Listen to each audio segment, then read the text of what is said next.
Hello, everybody. So thank you, Jason, for the short introduction, and I'm really glad to be here. So I'd like to share with you a couple of insights about from cash to cashless, mainly. So as you know, especially in the offline bettors, they are usually paying on cash money, and I think one of the big challenges is to use all the means for paying so that they can do it in a dematerialized way. So here is briefly the program for the next 20 minutes, where we'll have a quick overview on the journey for horse betting, especially the offline place. And then we will review what means innovative payments versus the specific regulation for betting. And after that, I will be reviewing 4 very important trends, I believe, that might be considered in your business. Some ideas are coming from the retail industry, are not necessarily exactly applicable for betting, but I think there are many good ideas to be extracted from that. So where are we coming from? Today, if we are taking the case of the PMU, out of 10 billion euro betting, 8 billion, they are still done on cash. So someone will be preparing a bet and putting a stake, then it will be paying. So most of the time that's on the cash, and then he's getting the ticket. So I think the first thing we need to consider when it's a matter of betting is to associate the fact that someone did bet and the proof that the bet was put.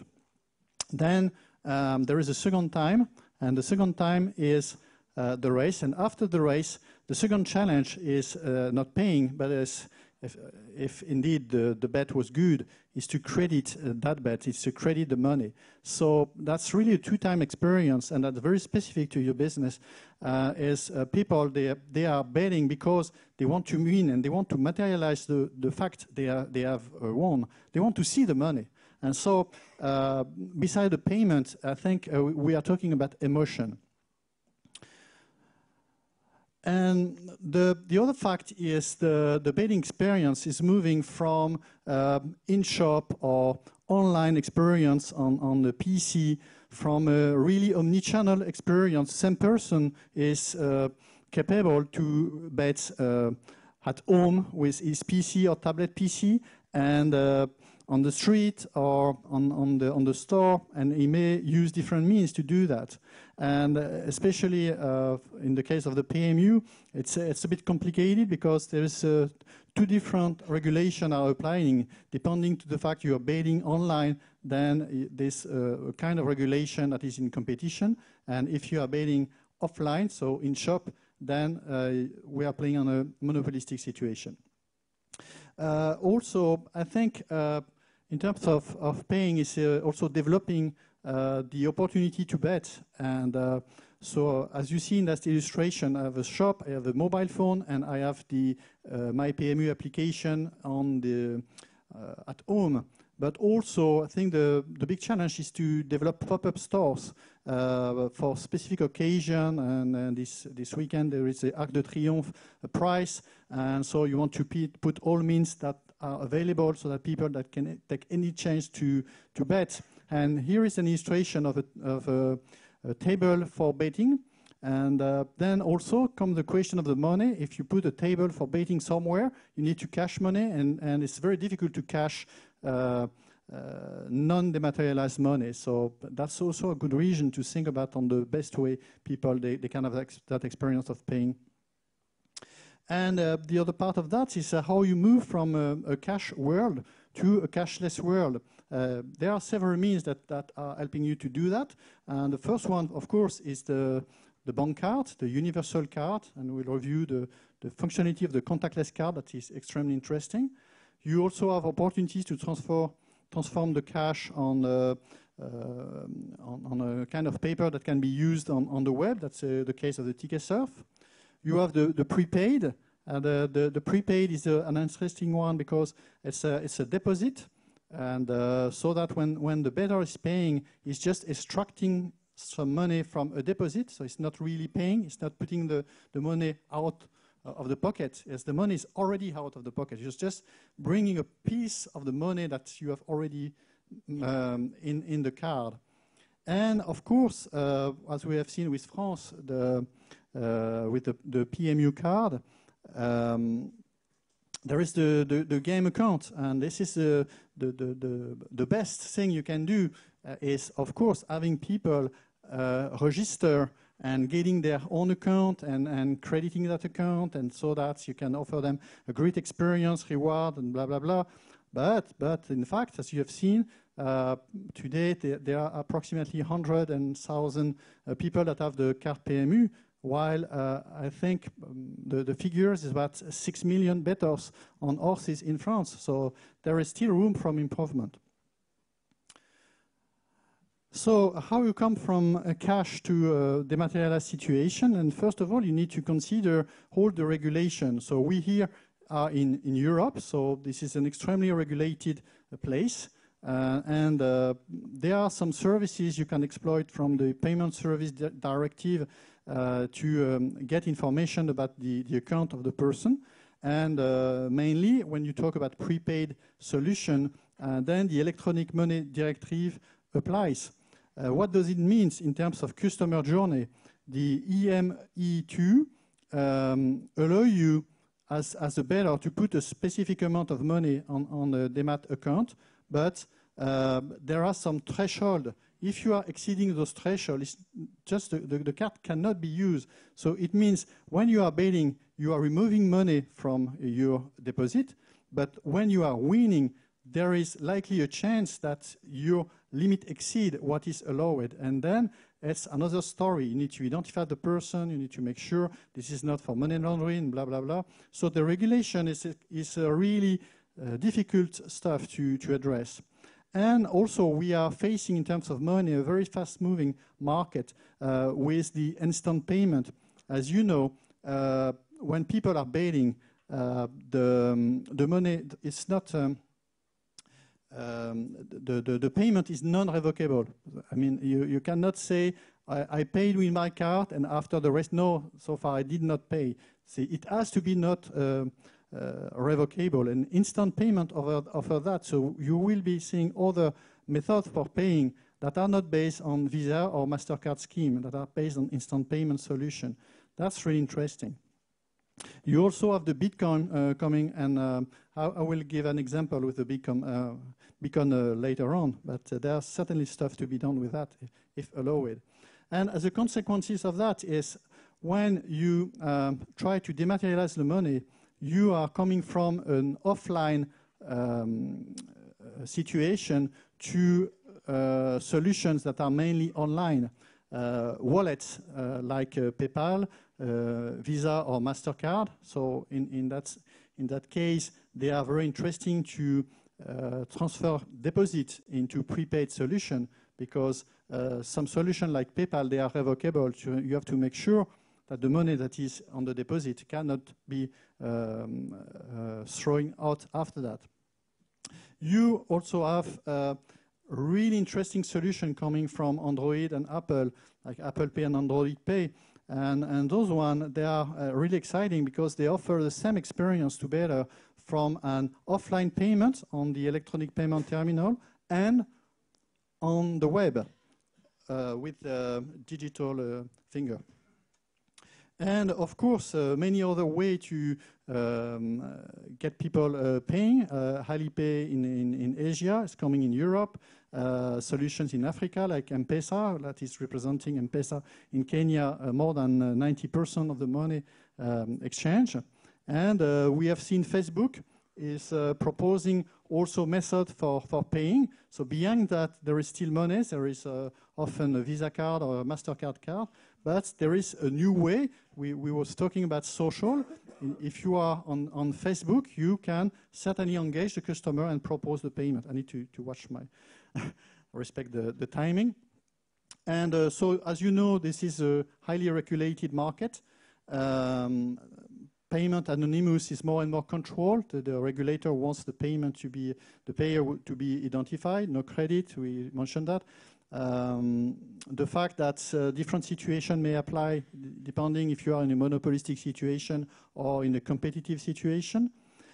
Also in terms of money, the rules of money, they are not exactly the same for remote payment and proximity payment with a chip and pin, for example.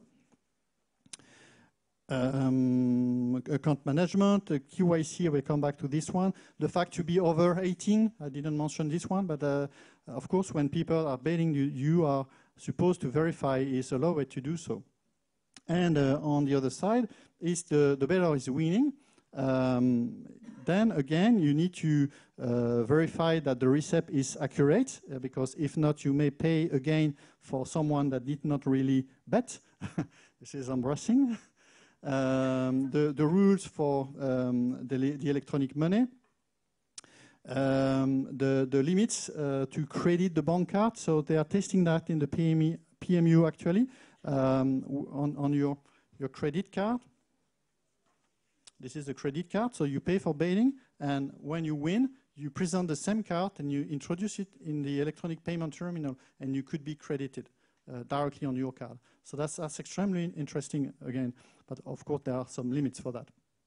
And money laundering alerts. So the traduction of that, there is two sides when you talk about payment. There is the acceptance, which is the merchant position, and there is the issuance, which is usually the banker's position. But as a private operator, you are supposed to be in the position of an issuer, or like an issuer for the PMU card, for example. You are creating your own process, private, to debit betting and to credit gains on a dematerialized account. And so if you cover the acceptance, we will see that the contactless payment is certainly very interesting. Can you hear me, by the way? Yeah? Okay. The contactless is really important because you are really offering a way to pay at the last minute very quickly without any money. The fact you have smart terminal is important also. We'll see an example with Apple. On the online, the key element is to be able to do the KYC, and it's in some way a showstopper. In terms of segments, some bettors, if you are used to bet, you certainly have interest to open an account and do the KYC and then be quiet and do your betting the way you want. But many people, they like betting from time to time, and they will certainly not open an account. So you need to find innovative way so that you can offer the experience of paying without entering to something too much complicated like the KYC.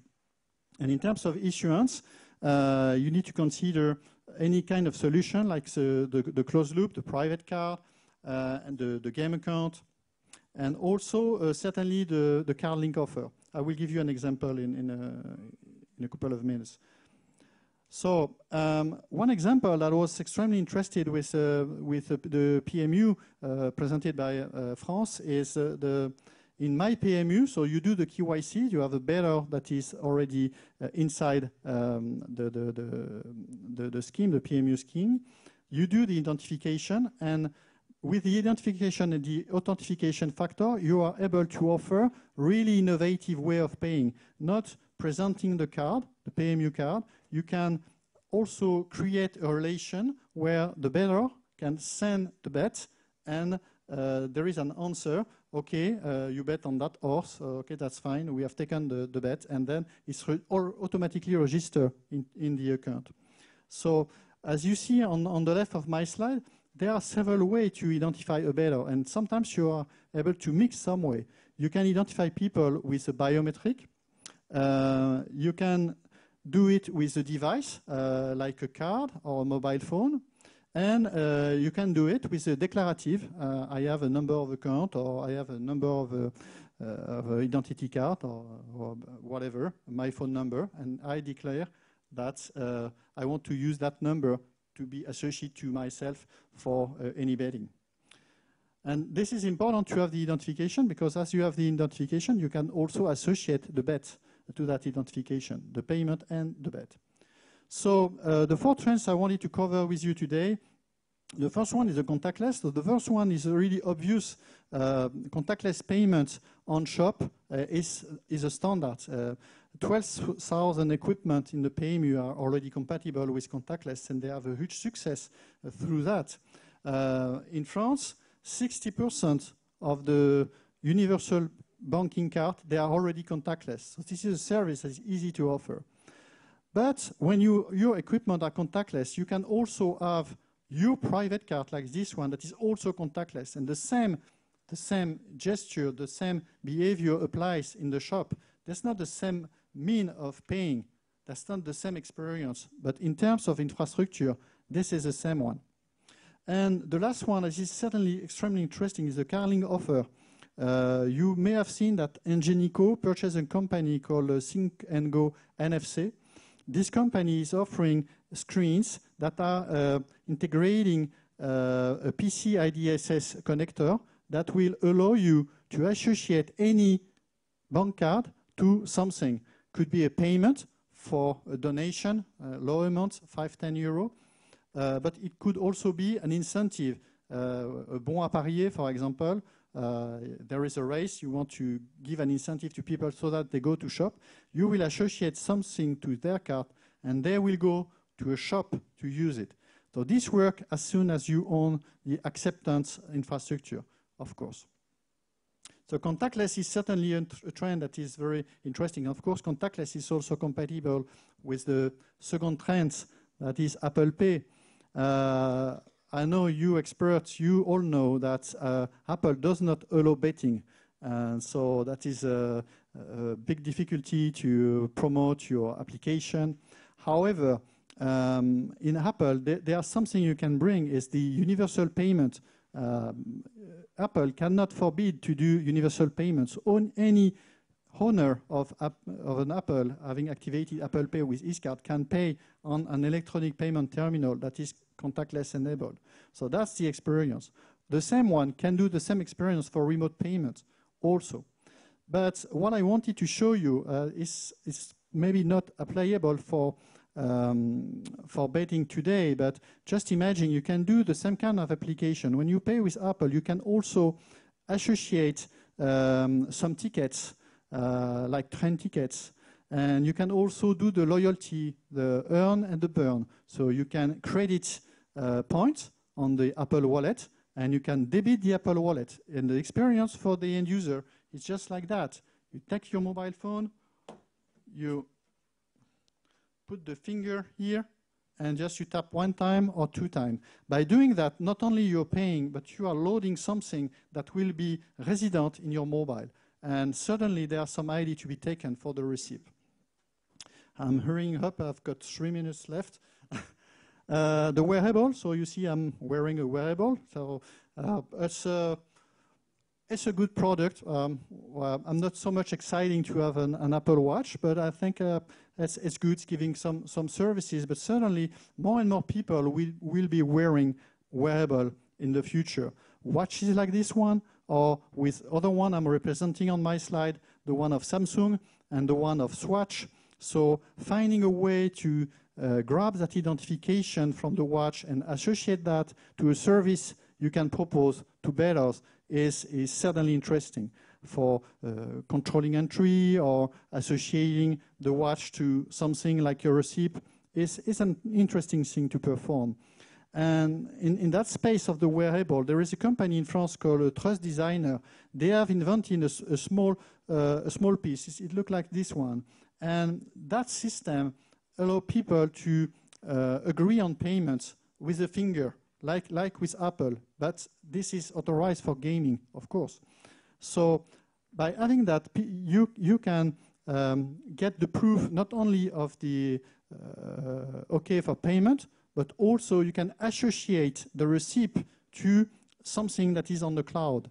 And you can do it because it's extremely secure. So it sounds like the PMU is doing an experiment with this one in the next few weeks. And the last one, you're all waiting this one, I guess, is a social. Social is extremely interesting. You cannot imagine what you can do with 1 billion people on social networks such as Facebook. So there is a huge community to address, and there is a lot of emotion on the social network.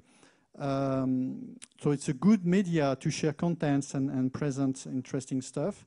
Also, you can develop collective bets because you are in a community, and in that space, the payment is just starting. So I wanted to just submit a prospective use case. I don't know if it's realistic today to speak about that, but I think certainly there's things to be taken out of that. First of all is the bots. You all have heard about the bots, which is like a robot. It's a small program that you insert in the timeline of the people into Facebook. Through that bots, you can create a relation. If people are opening that bot, then they will be in your space. So you can explain them that this weekend there is the Arc de Triomphe, and you can offer them a way of paying. You can offer several ways of paying, but one way you can pay on the net is also the Bitcoin.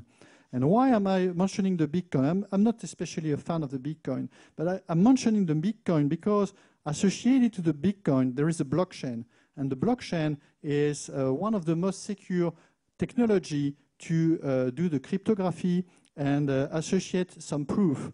And I think suddenly this is interesting to associate the receipt of the bet to the blockchain at some point.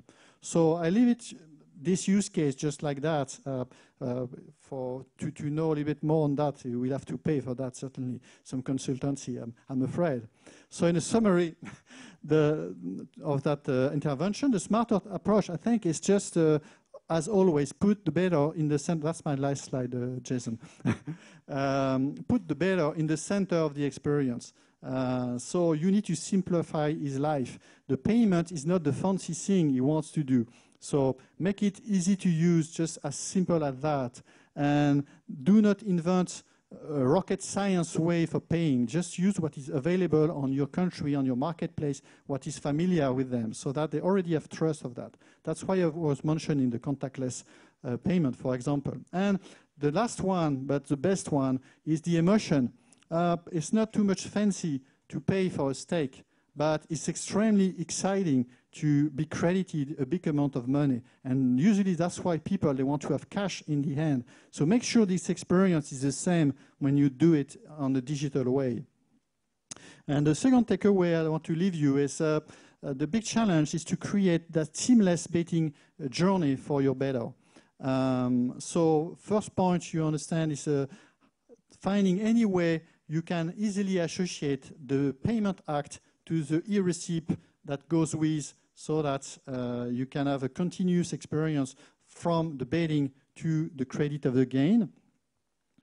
Secondly, try to reduce any KYC constraints, and I think there is certainly stuff to be done by the regulator on that space, facilitating like the permis de parier, the betting authorization. So on one side, this is a high constraint. On the other side, it could be an advantage because it's creating easier way to engage bettors on the dematerialized experience. And the third one, as I said, work on all the acceptance and issuance part to deliver as much service as you can to people that like betting on horses.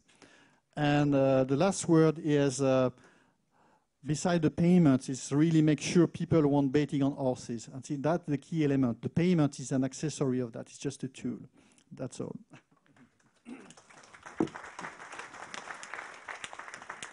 Well, thank you very much to François. Very interesting. Again, you're probably as bewildered as I am again about that range of options that are available. It's a rapidly developing area of the market.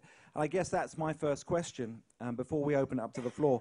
With the rate and the pace of change, with things moving so quickly in this sphere, where should we focus the effort? So obviously we don't want to be investing a lot of resource in technology that might become obsolete. So if you were hedging your bets and going to back one method of payment that you think is going to evolve to be the main source in the future, what would you say is the strongest of those trends? Well, I think there are really two roads on that space. One road is betting on the universal payment, or schemes, I mean, and trying to find any way you can facilitate the payment and associate the bank card to the e-receipt. That's what contactless means. And the other road is a road that is open, like the PMU did with the card, is try to enroll the bidder as early as you can in the process, like Uber does for the taxi or like Airbnb. Try to create that relation where people, they are paying upfront and then they forget they have paid. They just know they have a deposit available to bet. And then work on all the customer journey to value this and give occasion and show when it's winning, make something that is really funky when people are winning. I think that's an important point, actually, and something we don't always make the most of in terms of that winning experience. I certainly know from personal experience, you get a text saying that you won a bet, then you know, not only is it good news, but it makes you want to bet again, and that's what it's all about.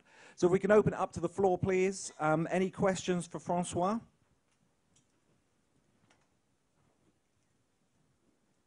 You might be getting off lucky here. Maybe it was too complex or no, I think too exhaustive. It gets late in the day. People get tired. Yeah. I'll give it another few seconds. Anyone want to volunteer a question? Otherwise, I think we'll just say thank you very much to François Lecomte. I think the last answer to your question is do not reinvent the wheel. Take what is available on the marketplace and try to assemble that to create a good customer experience. I think that's what counts at the end of the day. I think that's very good advice. Thank you very much to François Lecomte.